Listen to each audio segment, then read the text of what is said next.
Among the fishermen here in southern Louisiana, there is deep frustration. Since the spill, they've only had a few days of fishing before the oil slick closed down their livelihoods. They should have called and contacted the fishermen as soon as they knew the spill was taking place to have us on standby. After days of watching Coast Guard and BP ships try and fail to contain the spill, this lady wants one. Hundreds of local fishermen signed up to lend their knowledge of the local waters to the effort. Waylon Burris is a shrimper. They bring in a lot of outside people that's never even been here before and don't know the waters as well as we do. The fishermen are hoping to get hired and paid by BP. They received some training in how to clean up oil spills.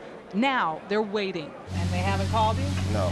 Some fishermen have been helping to set out the bright orange booms that are supposed to contain the spill, but the weather has been hampering their efforts. The oil is a thin sheen on the surface of the Gulf waters, about the thickness of a couple of nickels in some spots. The goal is to skim it off by laying out more booms in a triangular formation between one large ship and two smaller boats. So far, about 1 million gallons have been skimmed off.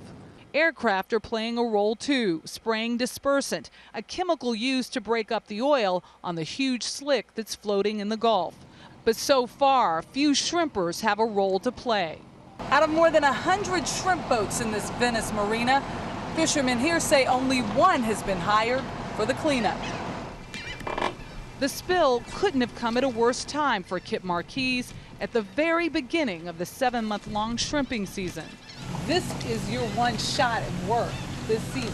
That's absolutely correct. Other than this, we have no work. And there might be one piece of good news out of all of this today, and that's an experimental procedure used to get a chemical dispersant some 5,000 feet down to the leak itself.